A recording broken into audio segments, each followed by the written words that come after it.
Absolute Superman battles Absolute Hawkman. Things are heating up in the Absolute Universe. Okay, we're gonna try and say that less. Things are expanding, and the main trends in this universe have been kicking off new arcs. We've been checking in on a bunch of them, so it's time to check in on Superman. We talked about Absolute Zatanna over in Absolute Wonder Woman's book. We talked about the crossover between Batman and Wonder Woman, or rather more team up than crossover. So now let us turn our gaze to Kal-El. Now Superman started off his new story arc in issue 15, with the wrapping up of the confrontation with Raish and him settling into a bit more of a familiar setting on the Kent farm in Kansas, minus the Kents. He's also being hit on by both Lana and Lois. He's adjusted his costume based on what Martha Kent left for him, and he's also being able to be a bit more open about helping people. He's less hunted and on the run. Now at the end of that issue, he met Hawkman, or I've also seen him dubbed the Warhawk, which is fantastic. More of that. There was also a tiny bit of tension set up, which also was magnified if one had read Absolute Evil and seen what Hawkman was up to over there. Now in issue 16, this explodes. I'm Sasha, this is Casually Comics. It's about to get dark, well, darker. I almost went side after darker, but decided that was too corny for this early in the video. We gotta wait till later for that much cheese. Absolute Superman 16 has a Let Them Fight cover with Hawkman and his giant, slightly apocalyptic looking mace coming at Superman. Superman just in general is coming off of a rough time. As mentioned, Martha Kent is dead, and he didn't get to see her again one last time, and she was asking for him. He lost Saul, his AI, and connection to his homeworld. It's just not been a good time. Now this story is The Never Ending Begins, written by Jason Aaron with art by Juan Ferreira. Now as for Hawkman, we first saw him in Absolute Evil, where he delivered a very dead Oliver Queen to the at the time forming Justice League of Villains, and also was part of selling out certain characters who would have been founding members of the JSA, as Hawkman himself is in the mainline universe. This story gives us an origin for this version of Hawkman. It takes us back to this version of Carter Hall in 1940 and in Kandak, which means we're tying things into Captain Marvel / Shazam territory, as he's actually exploring Teth Adams' tomb. It's there that he comes across a mace embedded in the wall, and it looks like it was gifted by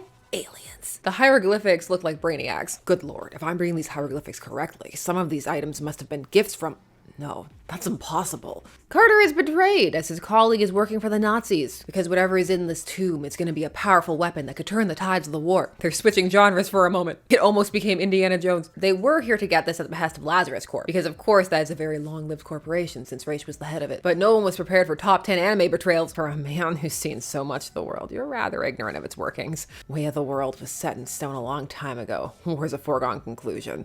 And just because we're fighting Hitler, that don't make us the good guys. You hang in there, Dr. Hall. Carter ends up activating the mace, and it imbues him with energy. I had to pay really close attention to make sure there wasn't a switcheroo at some point, but the other guy was wearing a vest, and so when the person flies up out, they are not wearing a vest. I'm always paranoid about stuff like that. I've been tricked too many times, but as for right now, it's Carter. It's all right. I know what it looks like, boys, but trust me, I'm one of the good guys. That's a great panel. Also, that's been a running theme throughout several Absolute books, that good and bad exist outside of the confines of any kind of nationhood that certain characters can be associated with, which is part of how you can have characters occupying similar spaces, but seemingly switching allegiances, or just turning out a bit differently with some tweaks in the circumstance. Again, this panel is awesome, even if I kind of wish the Peacemakers had slightly different helmets that felt more 1940s somehow. But that is neither here nor there. It's clearly just to identify who they are. It's just my whim, my fancy. In the present, an even more ominously costumed Hawkman is talking to Superman. And it's not starting well, because opening up with, I'm one of the good guys, can only go in two ways. Extreme earnestness, and it's true, or irony, and they've already set up that it's that. Ugh, Hawkman calls him son, top tier patronizing. What he's really not taking well is that Superman's not paying attention to him. He keeps darting off to save people mid-conversation. And so in order to stop that, he grabs him, and he's able to do so as well, which is noteworthy.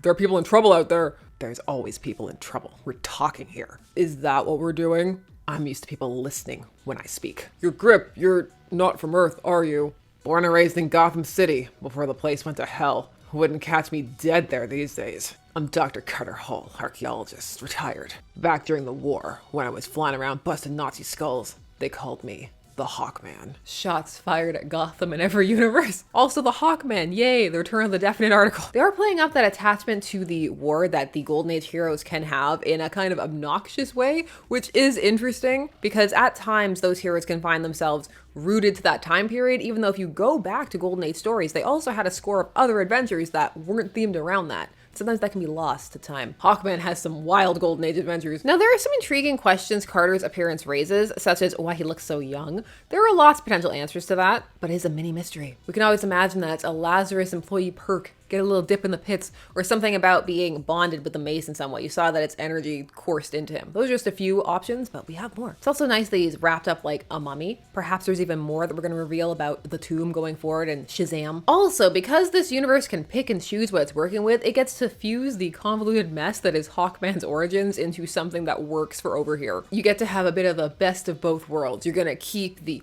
archaeologist backstory, you're gonna bring in some of the alien element and also add in some new things, like his very parademon looking wings. They're different than they looked in 1951 in Absolute Evil. We'll see if they explain that at some point, because again, the mace had an apocalyptic edge to it, and his uniform is still so Blackhawks coded. I need more of Carter's history, and this issue is already giving me so much. I'm not satisfied. It's the suit that's alien, made of something called nth metal from the planet Thanagar. Never been there myself, but you're from somewhere out there, right? You ever heard of it? How did you know that? Who told you I was an alien? You did, kid, just now. You got a lot to learn, new guy. Come on, let's take a walk. I mean, he did with that second one, but not on the first one. He was fishing on the whole, ooh, your grip is out of this world. If you paraphrase it that way, it gives the whole scene a different edge. But this is meant to demonstrate that Cal is still new to everything. Human interactions, the nuances, just anything going on in the system of this world. Now, Talia has taken over from her father and is continuing Lazarus Corp interests, which involves stealing something from a corporation called the Gates Corporation. And we see what it is, and it's Parasite, body horror Parasite. Lots of tongues and things coming out, although that's nothing new for Parasite. Parasite can get gross pretty quickly. Now, because Superman is so new to everything and Hawkman has been established as being around from a while back, he's able to function in expository kind of manner to explain a bunch of things to Superman about different characters and the way things are working. And it doesn't come across too much like just an info dump. Specifically, the important thing he tells him about is other heroes and also his worldview. But he's obnoxious and abrasive and just not that pleasant to be around, and you can tell that he's really wearing on Superman's nerves. Yeah, guys like you are always the same. Pop up one day,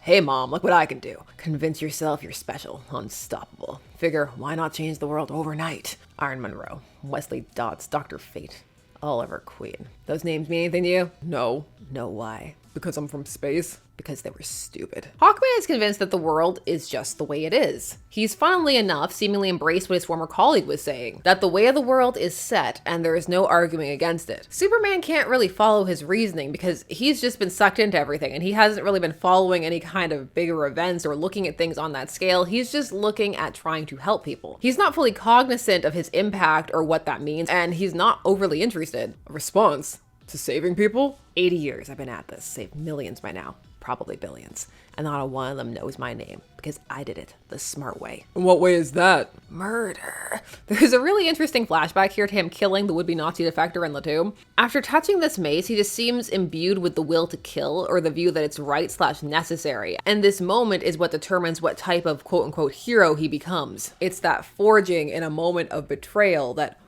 alters the course of the way things go for him, and also potentially being corrupted by the energy. This is something that will not match well with Superman. He's already been tested that kind of way, tempted towards that kind of darkness, and pulled back from it. I can show you, kid. Those others, they wouldn't listen.